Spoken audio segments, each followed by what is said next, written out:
नमस्कार दोस्तों, हमारी नई पहल में आपका फिर से स्वागत है। पिछले पार्ट में हमने चर्चा की थी सी प्रोग्राम के रूल नंबर 1 की और अब हम आगे पढ़ेंगे रूल नंबर 2 से। इससे पहले कि हम स्टार्ट करें, आप कमेंट में ज़रूर बताएं कि आपको अगर कंटेंट अच्छा लग रहा है तो ही हम आगे बढ़ेंगे। अच्छा लगे तो लाइक ज़रूर कर दीजिएगा और कमेंट में बताइए कि क्या नया कुछ चाहिए या कुछ नया करना चाहिए हमें। आपके कमेंट का स्वागत है। अब बात करते हैं रूल नंबर 2 की। C program required at least one function to work. मतलब सी प्रोग्राम को काम करने के लिए कम से कम एक फंक्शन की आवश्यकता होती है। मतलब कहें कि हम सी प्रोग्राम बना रहे हैं तो उसके लिए कम से कम एक फंक्शन हमें चाहिए। इस फंक्शन के बगैर इसकी शुरुआत नहीं हो सकती। तो कम से कम एक फंक्शन अति आवश्यक है। अब आगे वाले हमारे छोटे छोटे ही रूल्स हैं, बस ध्यान देना है कि ये कह क्या रहे हैं, समझना है इनको। तीसरा रूल है हमारा, प्रत्येक सी प्रोग्राम में मैन होना चाहिए, क्योंकि सी प्रोग्राम मैन से निष्पादित होता है। निष्पादित बोलें या एग्जीक्यूट बोलें, मैन MAIN और ये हमारे ब्रेक। अब ये क्या है, मैन पार्ट है, इसके बगैर हम सी प्रोग्रामिंग में आगे नहीं बढ़ पाते। इसके बारे में आगे चर्चा करेंगे कि ये क्या है। पहले इसके सरफेस को जानते हैं कि ये है, मतलब हमारे सी में हमें चाहिए क्या। तो ये मैन के बगैर हम शुरुआत नहीं कर सकते सी प्रोग्राम में। चौथा रूल आता है हमारा, सी प्रोग्राम को मैन से निष्पादित या शुरुआत करना चाहिए और मैन के साथ समाप्त होना चाहिए। मतलब मैन से ही शुरू होना चाहिए प्रोग्राम और मैन पे ही ख़त्म होना चाहिए। मैन के बाद में नीचे इसके बॉडी पार्ट भी आते हैं, बॉडी बोलते हैं जिसे, तो लास्ट में उस बॉडी पे ही ख़त्म होगा। पूरी चर्चा करेंगे आगे। अब हमारा आता है 5 नंबर रूल। सी प्रोग्राम में एक फंक्शन को दूसरे फंक्शन में परिभाषित नहीं किया जा सकता। इसे ब्लॉक्ड स्ट्रक्चर प्रोग्रामिंग कहा जाता है। मतलब सी प्रोग्राम में एक फंक्शन को दूसरे फंक्शन में परिभाषित नहीं कर सकते और इस प्रक्रिया को, मतलब जो परिभाषित नहीं कर सकते हैं, इस प्रक्रिया को हम ब्लॉक्ड स्ट्रक्चर प्रोग्रामिंग कहते हैं। ये शब्द याद रखना है, ब्लॉक स्ट्रक्चरल प्रोग्रामिंग। अब बात करते हैं रूल नंबर 6 की। सी प्रोग्राम में एक फंक्शन दूसरे को एग्जीक्यूट करने के लिए कॉल कर, मतलब उसे बुलाता है या कॉल कर सकता है। जैसे इसको समझते हैं, ये फंक्शन डेफिनेशन, मतलब फंक्शन को बनाने के लिए हमें किन चीज़ की ज़रूरत होती है, वही चीज़ यहाँ पे इसने क्लियर की है। और यह है फंक्शन कॉलिंग स्टेटमेंट। फंक्शन बनाने के लिए जैसे सेंटेक्स में पहला क्या है, हमारा रिटर्न आता है, फिर टाइप आता है, नेम आता है और इसके अंदर पैरामीटर आता है। ये है मेन की बॉडी, ये बॉडी आती है फंक्शन की। और फिर अब देखिए कॉलिंग क्या होगी, जैसे सेंटेक्स हो गया, नेम आ गया, हमारा पैरामीटर आ गया। अब यहाँ पे जो ये ब्रैकेट या बॉडी दे रखी है, उसके बीच में जो हम हेलो लिखते हैं या बोलें कोई फंक्शन देते हैं, तो ये क्या है, इसे कौन बुलाता है, ये बुलाता है इसे। तो इसे हम कहेंगे कॉल करना, या कॉल करके बुला सकता है या कॉल कर सकता है। मतलब एक प्रोग्राम के अंदर हम एक दूसरा पार्ट उसके अंदर ले सकते हैं। जैसे हेलो, वॉइड हेलो, ये किसके अंदर आया, वॉइड हेलो, ये इस बॉडी के अंदर, इसके अंदर भी हम दूसरा आगे सीखेंगे इसके बारे में पूरा। आप चिंता मत करो, बस हमें तो कंटिन्यू चलते रहना है, और सीखते जाना है जो हमारे एग्ज़ाम में आने वाला है। अब एक नोट है कि कंपाइलिंग क्या है। अब कंपाइलिंग या कंपाइलर के बारे में थोड़ा सा यहाँ पे डिटेल दिया गया है। Compiling top to bottom, compiling जो प्रोग्रामिंग होती है ये कंपाइलिंग में आती है, लेकिन अभी हमें इसके बारे में पता नहीं है। मतलब कंपाइलिंग होती है वो ऊपर से नीचे की तरफ होती है, पहले स्टार्ट ऊपर से और फिर नीचे नीचे नीचे, तो इसे बोलते हैं टॉप टू बॉटम इस प्रक्रिया को। और एग्जीक्यूट मतलब चलाना शुरुआत मेन से और ख़त्म भी मेन पे होती है। एग्जीक्यूट, कंपाइलर एग्जीक्यूट कैसे करता है, तो वो शुरुआत मेन से करेगा और ख़त्म भी मेन पे ही होगी। मेन पे मतलब मेन की बॉडी पे, जो हमने ऊपर ये बॉडी होती है मेन की, यहाँ से स्टार्ट होगा और यहीं पे ख़त्म हो जाएगा। अब देखते हैं कंपाइलिंग, कंपाइलिंग सही कौन सी है और एरर इसमें कौन सा है। सबसे पहले वॉइड हेलो, उसके बाद में बॉडी, और फिर इसके अंदर वॉइड मेन, ये इसकी बॉडी आ गई, फिर ये वाला हेलो और फिर इसकी बॉडी बंद। ये होती है कंपाइलिंग। मतलब ये मेंस है, ये हेलो को कॉल करता है। अब हेलो को कॉल कैसे करेगा, मतलब इसको अंदर लाने के लिए पहले हेलो को यहाँ से लेना पड़ेगा। मतलब कंपाइलर क्या करता है, टॉप टू बॉटम चलता है, तो पहले उसे समझने के लिए कुछ चाहिए ना कि ये हेलो कहाँ से आया। अगर ये स्टार्ट में ही हम दे देंगे यहाँ पे, तो ये हमें यहीं से पढ़ना स्टार्ट कर लेगा। यहाँ से पढ़ेगा तो उसे पता है कि हेलो पहले आ चुका है, फिर मेन के बाद में इस बॉडी के अंदर हम हेलो ला रहे हैं, तो ये बता देगा कि ये हेलो कहाँ से आ रहा है, ये ऑटोमेटिकली इस चीज़ को समझ लेगा। तो ये क्या है, कंपाइलिंग बोलते हैं इसे, इसका ये तरीका है। अगर हम वॉइड मेन और ये हमारा बॉडी और इसके अंदर हम हेलो देते हैं, फिर बॉडी बंद कर देते हैं और नीचे देते हैं हम वॉइड हेलो और इसकी बॉडी, तो ये एरर बोलेगा, क्योंकि ये यहाँ से स्टार्ट होगा मेन पे, फिर हेलो आएगा, तो ये कंपाइलर पूछेगा हेलो कहाँ से आया है, क्योंकि इससे पहले इसमें यहाँ पे पहले दे रखा था, तो ये यहीं पे बंद हो जाए कि हेलो कहाँ से आया भैया। जैसे ही हम इंटर करेंगे या रन करेंगे तो वो एरर दिखा देगा, आगे बढ़ेगा ही नहीं वो। धीरे धीरे इसके बारे में चर्चा करेंगे, बस आप तो इसको सरफेस रूप से समझते जाइए। कंपाइलर एक सैम्बल टेबल बनाता है जिसमें प्रत्येक फंक्शन की जानकारी लिखी जाती है, उसी के बेसिस पर आगे काम करता है। मतलब एक कंपाइलर है वो एक टेबल बनाता है जिसमें प्रत्येक फंक्शन की जानकारी लिखी होती है और उसी के बेसिस पे वो आगे बढ़ता रहता है। अब बात करते हैं फंक्शन डेफिनेशन बनाना, मतलब इसमें 5 टाइप होती हैं।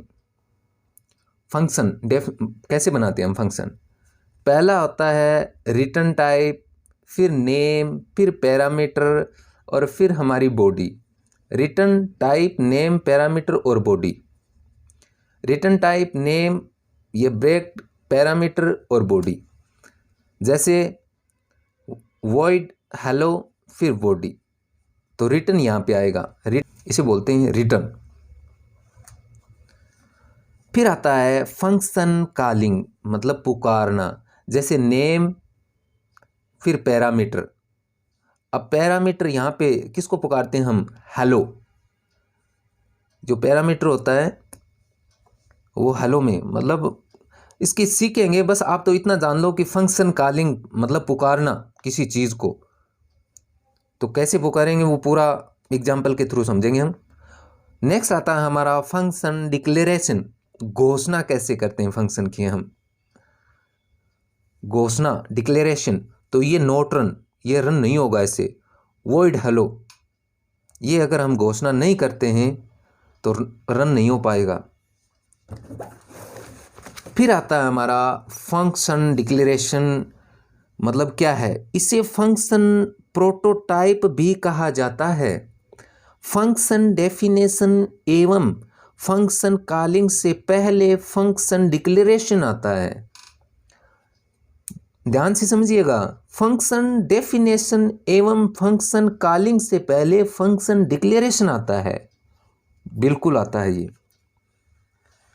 Rule number 8, C is case sensitive long, मतलब छोटा बड़ा लेटर अलग अलग माना जाता है। सी में हम अगर प्रोग्रामिंग लैंग्वेज में जैसे ए छोटा लेटर लिखते हैं या ए कैपिटल लेटर लिखते हैं तो वो दोनों अलग अलग होते हैं, उनके मीनिंग अलग अलग माने जाएंगे। इस चीज़ का ध्यान रखना है। छोटी ए और छोटी बी या जितने भी हमारे छोटे लेटर और बड़े लेटर होते हैं उन सब का मीनिंग अलग अलग होगा, इसलिए सी इज केस सेंसिटिव लॉन्ग कहलाता है। रूल नंबर 9, अगर सी में कोई आइटम कंपलसरी है और यूज़र उसे छोड़ देता है तब कंपाइलर खुद से कुछ आइटम सेट करता है जिससे डिफ़ॉल्ट आइटम कहा जाता है। मतलब अगर सी में कोई आइटम कंपलसरी है और यूज़र उसे छोड़ देता है तो वो कंपाइलर खुद से कुछ आइटम जोड़ देता है उसमें या सेट करता है, उससे डिफ़ॉल्ट आइटम कहा जाता है। जैसे हम लिखते हैं सीधा ही मैन और ये उसकी बॉडी, फिर हेलो बॉडी, तो इसको कंपाइलर कैसे लिखेगा? कंपाइलर बाय डिफ़ॉल्ट में लिखेगा इंटीजर मैन फिर बॉडी इंटीजर हेलो फिर बॉडी। ये प्रदर्शित नहीं करेगा, ये सिर्फ स्टोरेज रहेंगी, ये फाइल में स्टोर रहते हैं और दिखाई नहीं देते। ये काम कंपाइलर करता है और इस जो प्रक्रिया है उससे डिफ़ॉल्ट आइटम कहा जाता है। जो आइटम सेट करते हैं उन्हें ये डिफ़ॉल्ट आइटम होते हैं, जैसे इंटीजर। दोनों का रिटर्न इंट होगा जो कंपाइलर बाय डिफ़ॉल्ट सेट करता है। रिटर्न है वो जैसे पहले हमने पढ़ा था, पहले रिटर्न आता है तो वो रिटर्न ये है इंट। ये रिटर्न इंट होगा जो कंपाइलर बाय डिफ़ॉल्ट सेट करता है। इसे हम लिखते नहीं है फिर भी कंपाइलर समझ लेता है, मतलब खुद पे खुद उसे यहाँ पे प्रदर्शित कर देता है। यही काम है और इसी काम को डिफ़ॉल्ट आइटम कहा जाता है। अब आता है हमारा रूल नंबर 10। सी में दो तरह के फंक्शन होते हैं, पहला यूज़र डिफाइंड और दूसरा है प्री डिफाइंड। यूज़र डिफाइंड को हम इनबिल्ट भी बोलते हैं और प्री डिफाइंड को हम कस्टमाइज या टेलर मेड कहते हैं। ये बॉडी डिफाइंड बाय यूज़र होता है और बॉडी इज ऑलरेडी डिफाइंड होती है। किसकी? प्री डिफाइंड फंक्शन में दो प्रकार के होते हैं, यूज़र डिफाइंड और प्री डिफाइंड। यूज़र डिफाइंड में बॉडी डिफाइंड बाय यूज़र होती है और प्री डिफाइंड में बॉडी इज़ ऑलरेडी डिफाइंड होती है। जैसे एग्जांपल मैन हेलो जयपुर, मतलब इसमें हम मैन हेलो के अलावा जैसे जयपुर जोधपुर अलग अलग कुछ भी इसमें डिफाइन यूज़र द्वारा लिख सकते हैं। और प्री डिफाइंड में जैसे print F, scan app, CLR CR और सी प्रिंट ऐप, तो ये चीज़ें प्री डिफाइंड होती हैं, इनमें हम चेंज नहीं कर सकते, यूज़र इनमें चेंज नहीं कर सकता। इसमें फंक्शन डेफिनेशन और फंक्शन कॉलिंग, और इसमें फंक्शन कॉलिंग और डेफिनेशन फंक्शन एक फाइल में डिक्लेयर किया जाता है जिसे हेडर फाइल कहते हैं। एक फाइल होती है जिसमें डिक्लेयर किया जाता है उसे हेडर फाइल कहते हैं। हेडर फाइल जैसे प्रिंट एफ, तो इसमें हेडर फाइल होगी stdio.h, ये इसकी हेडर फाइल। स्कैनएप में हेडर फाइल है stdio.h और CLR CSCR में हेडर फाइल है conio.h।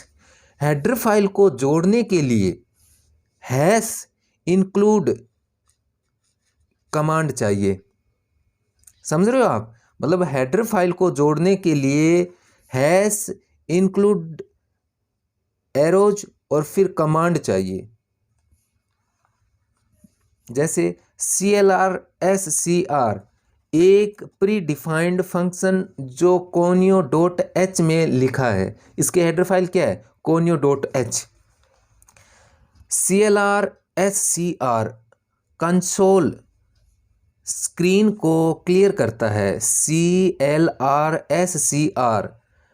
ये कंसोल है, वो जो काली स्क्रीन आती है सबसे पहले उसको क्लियर करता है, उस स्क्रीन को, इसलिए इसे काम में लिया जाता है। Conio.h, कोनियो का पूरा नाम है console input output header file. Conio.h है, console input output header file होती है। अब क्वेश्चन आ सकता है कि Conio.h कौन सी फाइल है, इनपुट आउटपुट दोनों या इनमें से कोई नहीं? तो ये दोनों होंगे, इनपुट और आउटपुट हेडर फाइल। किसी भी हेडर फाइल का एक्सटेंशन .h होता है, ये ध्यान रखने वाली बात है भैया। किसी भी हेडर फाइल का एक्सटेंशन .h होता है, याद रखना इस चीज़ को। अब आता है हमारा printf। printf क्या है? यह एक प्री डिफाइंड फंक्शन है, यह फ्री डिफाइंड है, बोलें तो टेलर मेड या function customized. printf function declare in stdio.h। Predefined को डिक्लेयर करेंगे हम, कौन करता है डिक्लेयर? stdio.h से। और stdio.h standard input output header file होती है। ये पूछ सकते हैं कि standard input output header file कौन सी होती है, printf, scanf? तो हमें ध्यान रखना है इसको कि printf stdio.h standard input output header file है। stdio.h में 3 फंक्शन होते हैं। पहला होता है स्टैंडर्ड इनपुट फंक्शन, दूसरा होता है पहला स्टैंडर्ड आउटपुट, दूसरा है स्टैंडर्ड इनपुट और तीसरा है स्टैंडर्ड एरर फंक्शन। आउटपुट होता है मॉनिटर में, मॉनिटर के लिए, और इनपुट होता है, आउटपुट में क्या है? printf मॉनिटर, और इनपुट में scanf कीबोर्ड के लिए, और स्टैंडर्ड एरर फंक्शन के लिए stderr। ये इसके अलग अलग दे रखे हैं, printf, scanf और stderr। ये printf होता है मॉनिटर के लिए, scanf होता है कीबोर्ड के लिए, और स्टैंडर्ड एरर अभी इसका डिफाइन नहीं है।